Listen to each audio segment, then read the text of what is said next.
Shivikam, the palanquin, sa, he, maha anubhava, a great soul. Translation by His Divine Grace, A.C. Bhaktivedanta Swami, Srila Prabhupada. Shukadev Goswami continued, My dear king, after this, King Rahugana, ruler of the states known as Sindhu and Sovira, was going to Kapilashram. When the king's chief palanquin carriers reached the banks of the river Ikshrimati, they needed another carrier. Therefore they began searching for someone, and by chance they came upon Jarabharat. They concluded the fact that Jarabharat was very young and strong and had firm limbs. They considered the fact that Jarabharat was very young and strong and had firm limbs. Like cows and asses, he was quite fit to carry loads. Thinking in this way, although the great soul Jarabharat was unfit for such work, they nonetheless unhesitatingly forced him to carry the palanquin. So we see here the mentality of the palanquin carriers, carrying the palanquin of the king, King Rahugana. So the palanquin carriers are Shudras. They're doing manual work and they get paid a salary for doing that. And with the salary they get, they spend it on sense gratification. This has been going on since time immemorial, especially with the Shudras. So someone who's doing manual labor for money and uses that money for sense gratification, not giving anything for the service of the Lord, such a person, by his work and by his mentality, is considered to be a Shudra. So there's no purport here, so we'll carry on to the next shloka, where there is a purport. Translation. The palanquin, however, was very erratically carried by Jarabharat due to his sense of non-violence. As he stepped forward, he checked before him every 3 feet to see whether he was about to step on ants. Consequently, he could not keep pace with the other carriers. Due to this, the palanquin was shaking. And King Rahugana immediately asked the carriers, Why are you carrying this palanquin unevenly? Better carry it properly. Srila Prabhupada's purport. Although Jarabharat was forced to carry the palanquin, he did not give up his sympathetic feelings towards the poor ants passing on the road. So we can see the difference in the mentalities of the other palanquin carriers who are only Shudras. They have no concern for other living entities. They have no concern, especially for ants. They never look down to see if there are ants. They just do their work, carrying the load, so that they get their salary. Jarabharat, however, being a topmost Vaishnava, he was very concerned not to harm any other living entity, especially ants. A devotee of the Lord, Prabhupada continues, does not forget his devotional service and other favorable activities, even when he is in a most distressful condition. So the Shudra carriers were putting Jarabharat in a distressful situation because they wanted to move quickly. They were stepping on ants and he was careful not to step on the ants. So it was a distressful situation for him. Prabhupada continues, Jarabharat was a qualified Brahmana, highly elevated in spiritual knowledge Yet he was forced to carry the palanquin. Why was he forced to carry the palanquin? Because the other palanquin carriers thought that he was like them. They didn't have a conception of a higher consciousness. And so they were thought that he was also at their level. And, you know, what's wrong with you? Why are you not keeping pace?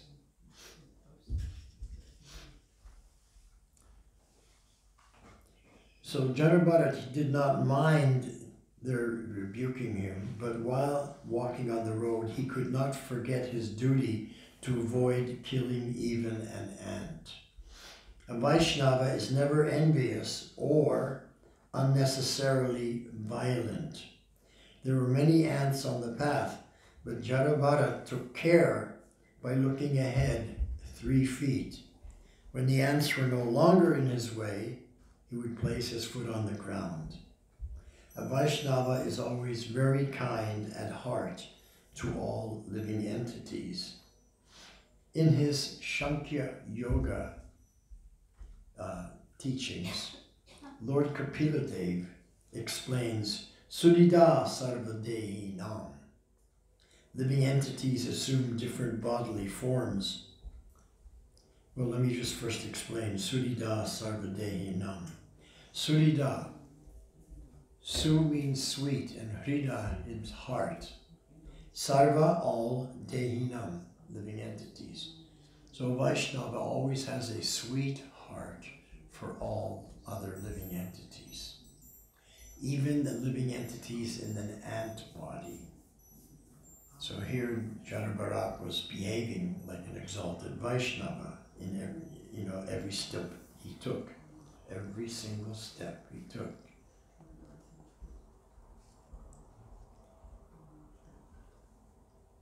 So Lord Kapiladev, has enunciated the Sankhya Yoga, and in the Sankhya Yoga he speaks about having a sweet heart. In other words, being very friendly, caring for other living entities. Prabhupada continues, living entities assume different bodily forms. Those who are not Vaishnavas consider only human society worthy of their sympathy. But Krishna claims to be the Supreme Father of all life forms. Consequently, the Vaishnava takes care not to annihilate untimely or unnecessarily any life form. All living entities have to fulfill a certain duration for being encaged in a particular type of material body. They have to finish the duration allotted a particular body before being promoted or evolved to another body. Killing and Sisi Nitai Guranga Ki Jai. Vijay Guranga Noyam Nitai Ki Jai.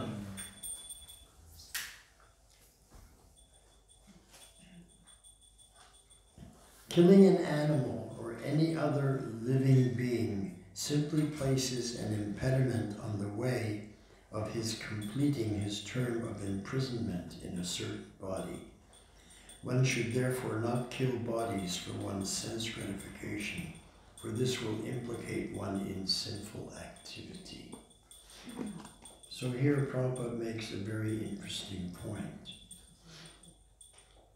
That killing an animal or killing any other living being places an impediment in the way of that living being completing his term of imprisonment in a certain body.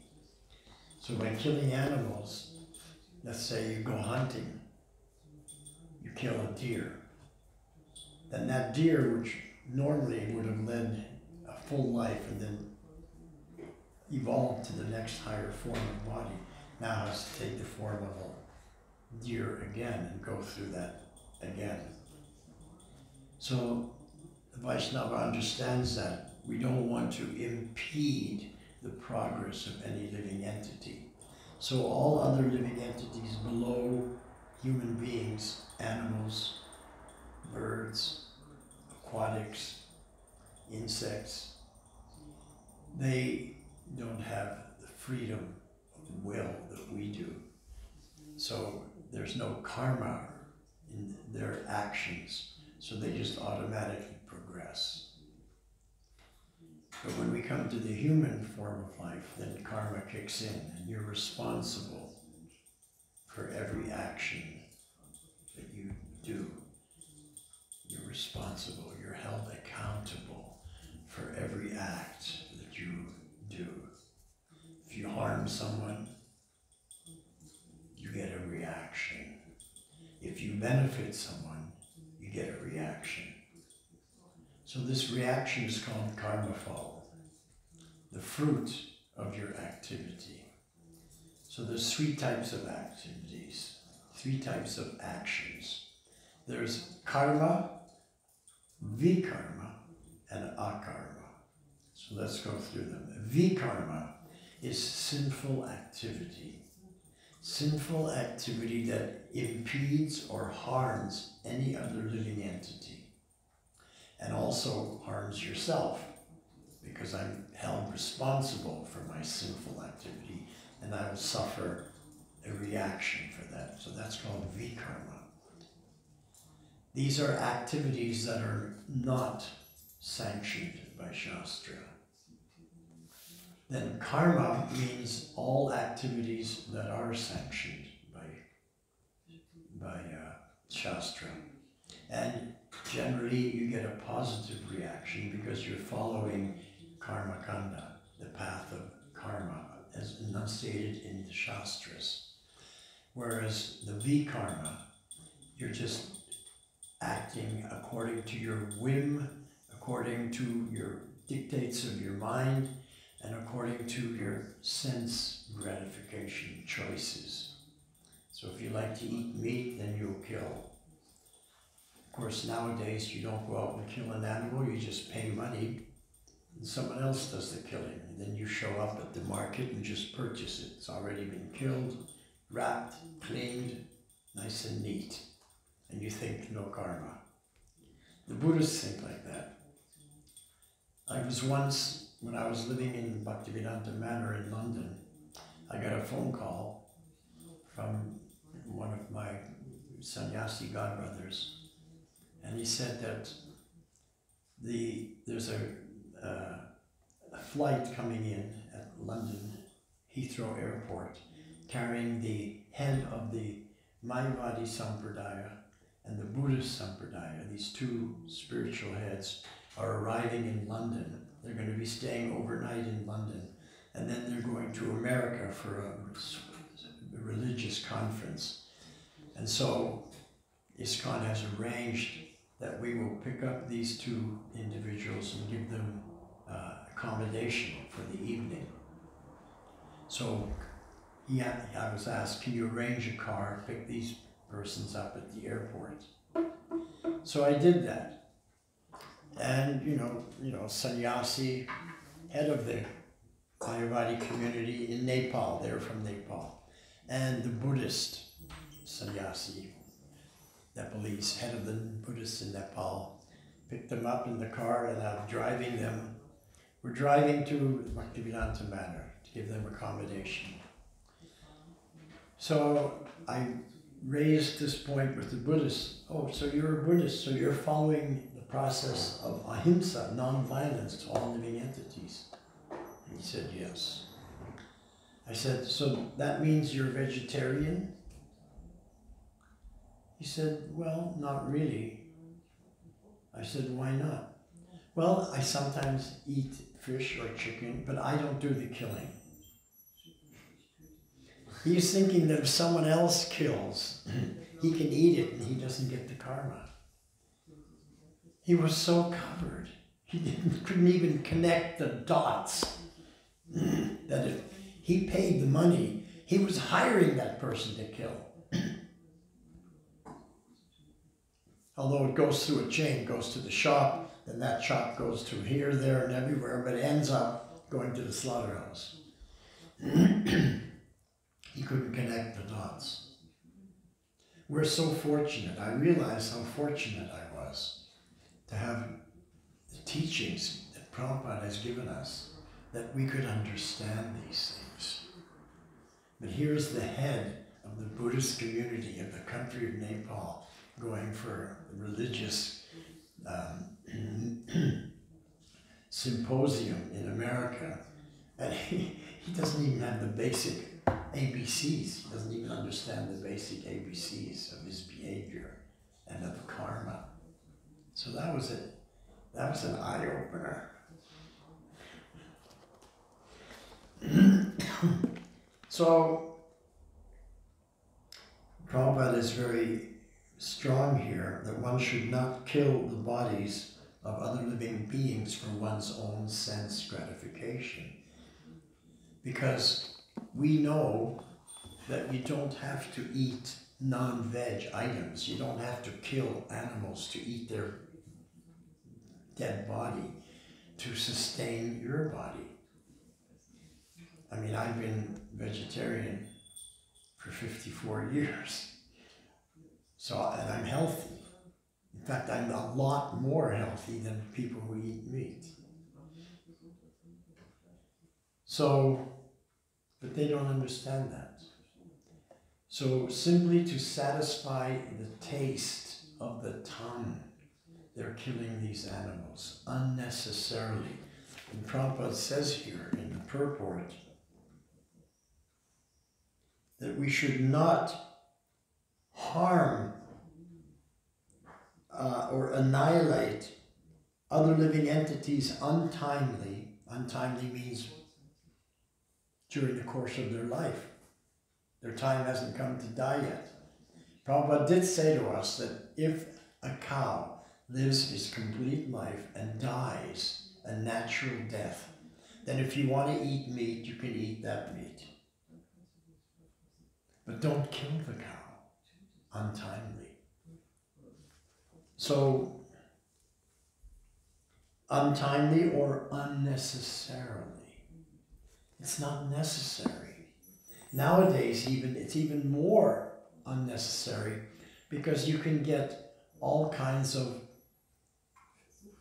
fake meat. You can go to a vegetarian restaurant and get fake chicken, fake beef, fake fish, all made with soy and gluten. Mock, they call it mock meat. Basically tastes and looks similar, but it's completely vegetarian. So there's no need, it's completely unnecessary, but they're so covered. I remember in the early days when we first became vegetarian, and we would go out and people would ask questions and say, no, we're vegetarian, you know. They would say, what do you eat? They couldn't understand. You don't eat meat. What do you eat? Nowadays, people are a little more advanced. You're vegan or vegetarian, they know that you have something to eat. But way back in the 60s, they had no clue. Well, what do you eat? Just lettuce? That's all they could think of.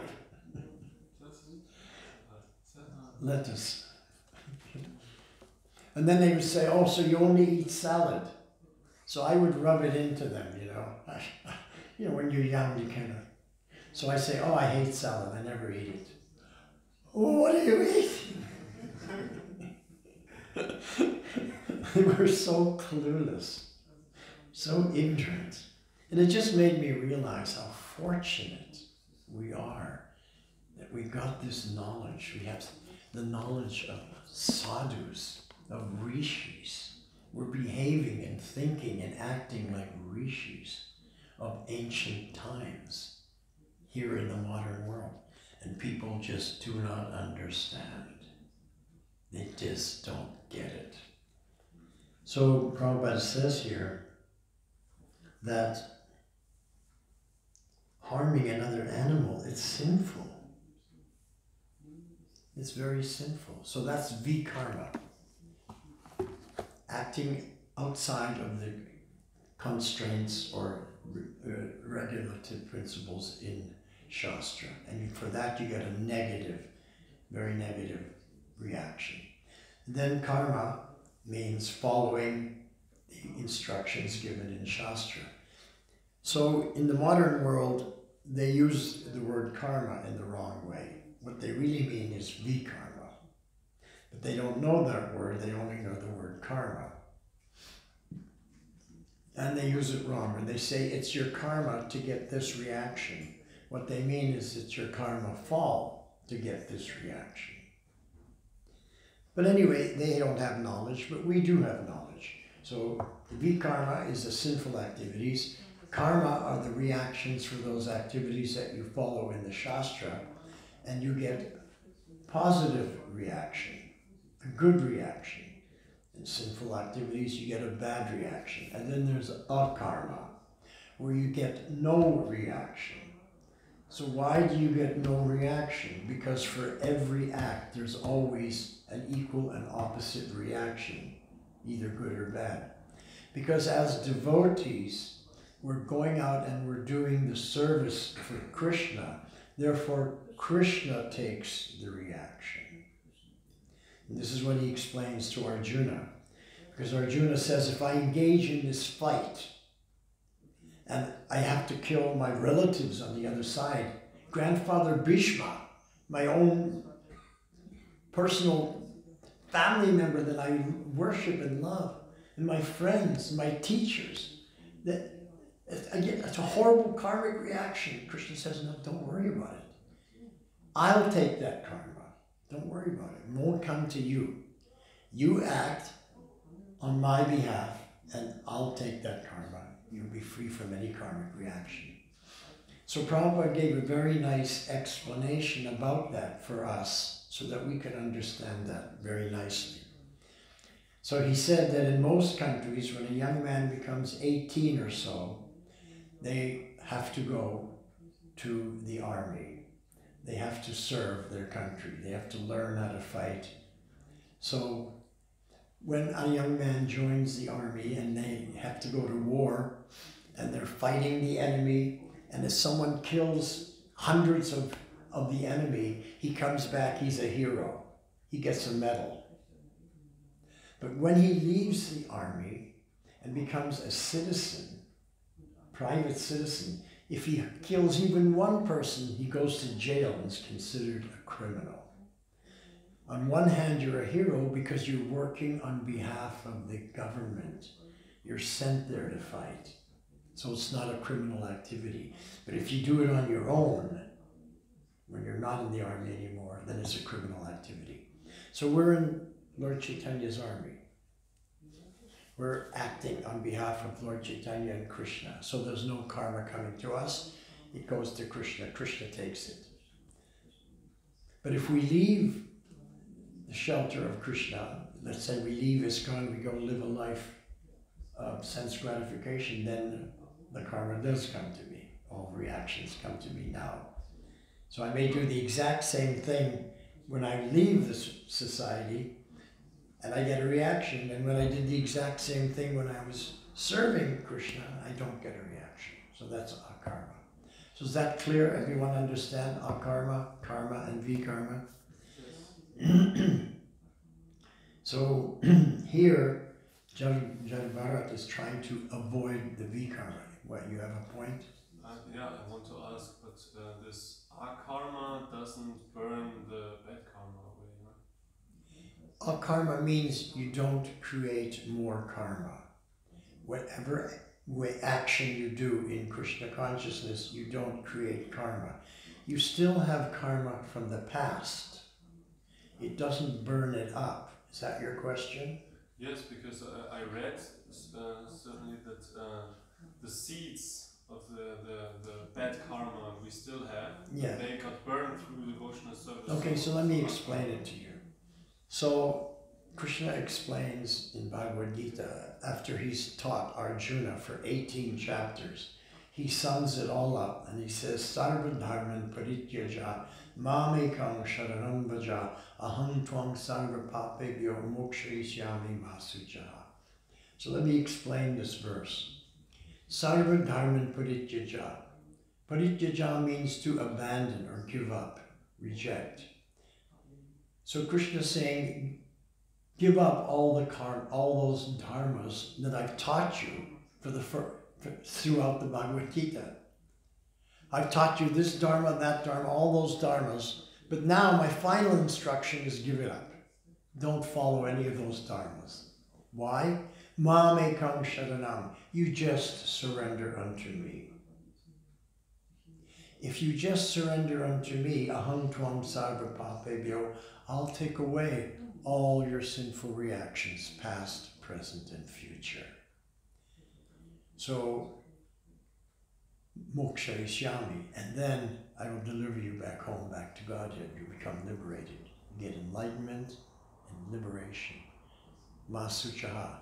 Don't worry about it. Don't have any doubts. So, mamekam sharanam vraja. Just surrender unto me. Forget about all those other dharmas. Prabhupada calls those other dharmas, what Krishna was talking about and what Shastra is talking about, man-made dharmas or concocted dharmas. Prabhupada uses the word concocted because it only has to do with the material world. So give up all those dharmas that have to do with the material world and just surrender unto me, and I'll take you out of the material world. So, mam ekam. Mam means me, ekam means one. Make me number one. Sharanam, surrender to that. Surrender to make me number one. Mam ekam sharanam vraja. Vraja is a very interesting word. Has different meanings. Number one, vrajana in Sanskrit means going on touring. And for us, it's tirtha parikrama. You know, if you're not a devotee, you just go touring as a tourist. But for devotees, it means going tirtha parikrama to different holy places. So, make me number one wherever you go, Krishna is saying. Or, mamekam sharanam vraja. Vraja is the land of Braj, Brajabhumi, the land of Goloka Vrindavan. Make me number one like everybody in Brajabhumi makes me number one. Okay? So, Prabhupada translates, you surrender to Krishna wherever you go. So I was thinking about it, meditating on it. And I realized that if I go from one room to another room, I'm still going somewhere. Originally I was thinking if I go from Vrindavan to Mayapur, you know, but if you go from one room to another, you're still going somewhere. Surrender to Krishna, make him number one wherever you go. And then I realized, Krishna gave me the realization, what Krishna is really saying is surrender to me, make me number one every step you take. Because when you go somewhere, it's step by step. Every step you take, you surrender to Krishna. And if you do that, aham tvam sarva papebhyo, I'll take away all your sinful activities, past, present, and future. Now someone will ask, well, how can you take away my future karmic reactions? I haven't arrived at. There are no reactions there. And the answer is, as you mentioned, because the seeds of those sinful acts are in the heart. And when you get to the future, you will commit it because the seeds are there. So Krishna not only wipes away all your sinful reactions from the past and the present, but he burns those seeds so they don't exist anymore. Now you have a completely free slate. Now you're completely clean and moksha ishyami. Now you're ready for liberation. Come back and enter into my nitya lila. Come back home, back to Godhead. Ma suchaha, don't worry about it. Don't have any doubts about it. So Arjuna was worried. He didn't want to fight because he was thinking, this karma here. He had doubts about fighting, even though he's a Kshatriya and he's on the side, Krishna's side, to fight against the Kauravas. But he had doubts. So Krishna says, don't have any doubts. I've explained everything to you. Now when someone says to you, don't have any doubt, that's one way of saying, trust me. Don't have any doubts is a negative way of saying the same thing. Trust me is a positive way. So Krishna is saying, trust me. And then I realized, we don't trust Krishna. That's our problem. We do not trust Krishna. We've never trusted Krishna. And even now, we barely trust Krishna. We're taking up this process. We have some faith, blind faith, that it works. And I'm hoping against hope that Krishna really is God and that he really does take care of me and bring me back home, back to Godhead. But I'm not 100% convinced. I'm not 100% sure. But as soon as you trust Krishna, so Shraddha, the word Shraddha is translated as faith. But actual word in Sanskrit for faith is Vishwas, and blind faith is Andhavishwas. So why did Prabhupada also translate Shraddha as faith? Because he couldn't give the people, the devotees, we devotees weren't ready to get the deeper meaning of Shraddha, which is trust. We have to trust Krishna. Because you can't ask someone to trust somebody they don't know. Some God that they've never seen, and they're just having some belief. So you can't really say trust in it, but have faith in it. But as we become more advanced in devotional life, we have to come to the platform where we trust Krishna. And that's why when he says, Masu Jaha, don't have any doubts, he's really saying, trust me. And we have to trust him. Just like a baby. A baby may be in the hands of the father, and the father's playing with the child and maybe throwing him up in the air and catching him, and the child's laughing. He has complete 100% trust in the protection of his father. It's not even the slightest thought that his father won't catch him, and you'll come crashing down on the floor and start crying. Although sometimes it does happen. But the child has trust in the parents. So we should have trust in Krishna. We're his children. And we're children in devotional service because we're just taking our first steps in devotional service. So that verse really explains the entire philosophy of Krishna consciousness. Sarva dharman parityaja. All the rules and regulations and rights and wrongs and dharmas and laws of society, they're all man-made. Forget them. No. What do you do instead? Mamekam sharanam vraja. Take shelter of me. Surrender to me every step you take. If you do that, aham tvam sarva papebhyo, I will take away all your sinful reactions. Mokshayishyami, I'll bring you back home, back to Godhead. Trust me. That's it. That's the philosophy of Krishna consciousness in one shloka.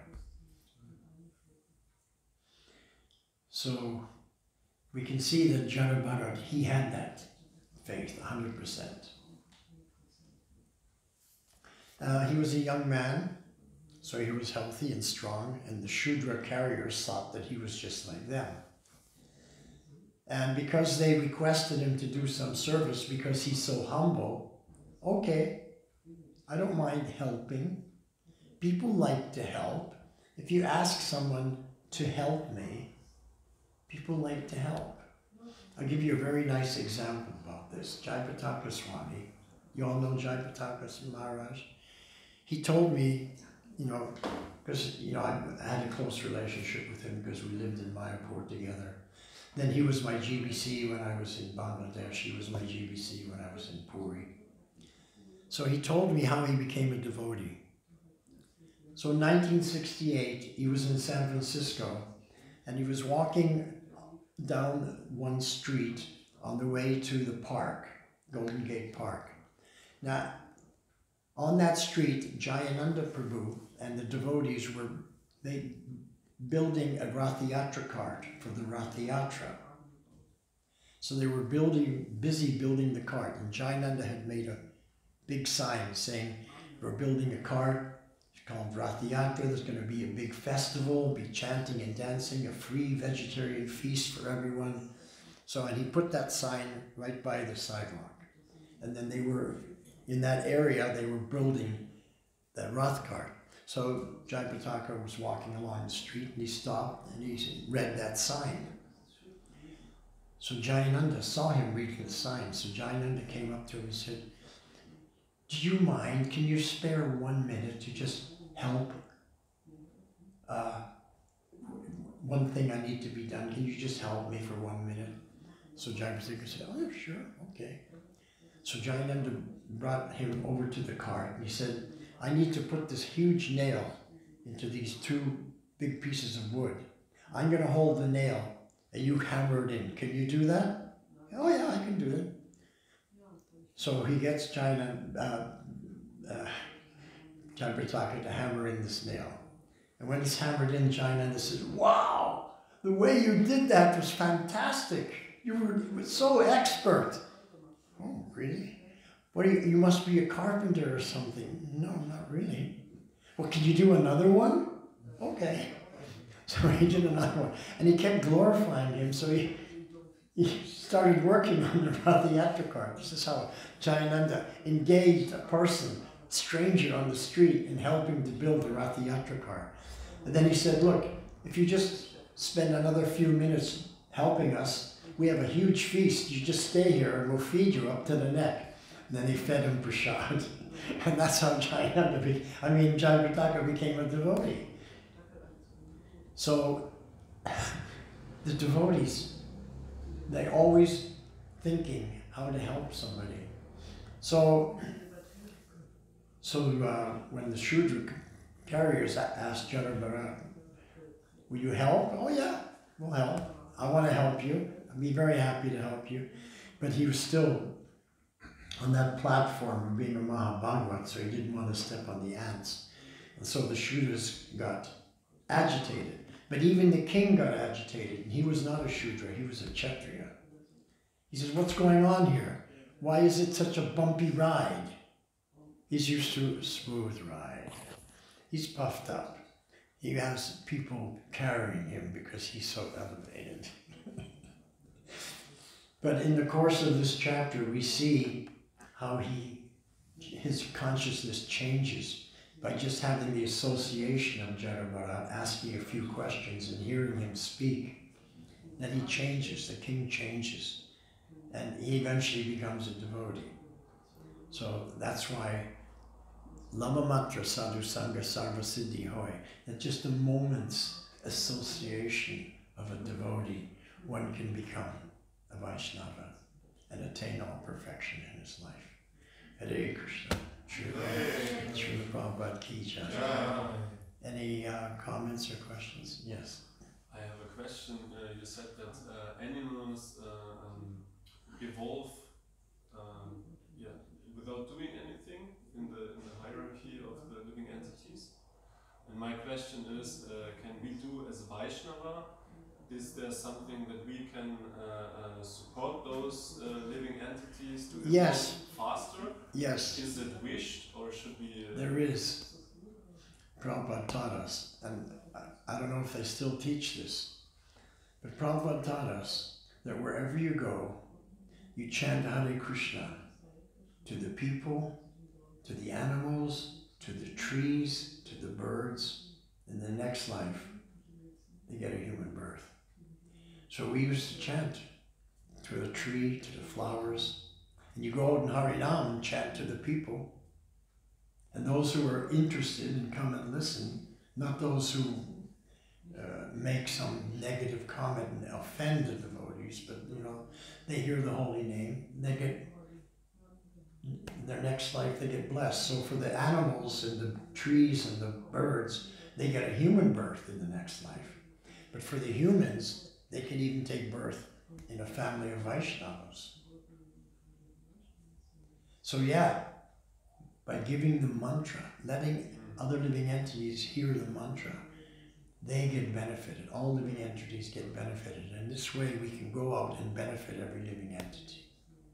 So I remember we used to, Hare Krishna, we say to the trees or the flowers, you know, Hare Krishna, Hare Krishna. We always were conscious that other living entities were getting a benefit because we were sharing the Maha Mantra that Prabhupada had given to us and asked us to share with others. Yeah. My question is, like, at the beginning you talked also about killing animals, that is not good for us and for the animals also. But my question is, sometimes in Samachalam, in the Swan community in Germany, we have to kill like those animals who are very aggressive to the plants. Like it was gardening often, then our gardeners said we have to eliminate them because there's so much and so on. Which animals? Like aphids. That they're under the earth and they eat completely the root, and then these plants they die. Oh, okay. So what do? They put some chemicals there? No, we put them by hand, and then we just had to smash. What are they? What kind of? Because worms are very beneficial for the plants. No, not worms. This is like, I cannot describe it in English. It's like a very thick white. Okay, so there's a right way and a wrong way to do everything. Yeah. So the right way is to take that living entity, chant Hare Krishna, Krishna Krishna, Hare Hare, Hare Ram, Ram Ram, Hare Hare, boom.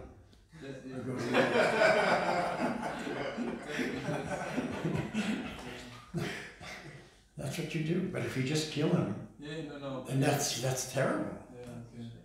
We put him in Charanamrita, let him die. Okay, so they get also the poison. Okay. Yeah, so the devotees are conscious. They're not just unnecessarily killing an animal, but they're doing something to benefit them. Yeah, so that's okay. They go to a higher body. I like the way Prabhupada is in the purport. He says that we're imprisoned in bodies, all living entities, even the human beings. We're imprisoned in these bodies. It's like a prison house because we're not free to go to the spiritual world. And we're forced to live under the rules and regulations of material nature, just like in a prison house. So we're imprisoned in these bodies. So we want to give all living entities the opportunity to become free from being imprisoned in these bodies. Of course, we can only do our little bit. Krishna can do the whole thing, but we can do our little bit. That's why we chant Hare Krishna, or we put them in Charanamrita, whatever it is. And the second question is, you talked that although we are in this process, we have not so much trust, and how we really can get this trust, where from this trust eliminates. Yeah, we don't have the trust. Krishna's, even Arjuna, Krishna's saying to Arjuna, look, just trust me, okay? Because Arjuna didn't want to fight. He said, yeah. He says, I've had it. I've lost all my composure. I've lost my memory. My Gandiva bow is slipping from my hand. Krishna, I will not fight. That's right at the beginning of the Gita. Then Krishna speaks the entire Gita. And then he asks Arjuna a question. So now, my dear Arjuna, have you heard what I have spoken to you attentively? Are you now prepared to act according to my instruction? He asks that question right at the end of the Gita. And Arjuna says, yes, I've heard everything you say, and I'm completely convinced, and yes, I'm prepared to do whatever you say. Please instruct me. So that's what the Bhagavad Gita, that's the Bhagavad Gita. Turning someone who's not surrendered to Krishna into someone who's surrendered to Krishna. So we have to have faith. Now, you just study the Bhagavad Gita, and you'll have your faith, you'll have your trust. You study the Gita, it's what Krishna's talking, he's speaking, he's speaking not only to Arjuna, he's speaking to everyone. To every human being he's speaking to. He's giving us good advice, good counsel. And because we're chanting the holy name, and because we're going out and doing devotional service for the benefit of others, Krishna will give us realization. We'll see his hand in our life. We'll see how he makes arrangements for us. We'll see how he protects us. And then you have trust. Now there's no room for doubt anymore. When we're seeing how Krishna's right there, then how can you have doubt? Now the Christians, they talk about having faith in God. For the Christians, it's just a belief system because they don't see the hand of God in their life. They just have andavishwas, blind faith. But we have shraddha, we have trust, because we're experiencing the Lord in our life. Because Krishna consciousness is experiential. No blind faith required. You experience and you see for yourself by taking up the process that this is the real thing.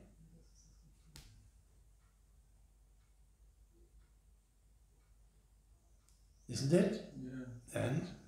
The question. John. Just a small comment to his question. That's a nice thing in Krishna consciousness, that we are, it's a science. We do a certain thing for what we get a certain result. We can see it's really working. It's not something, so Prabhupada always saying, something artificial in our mind.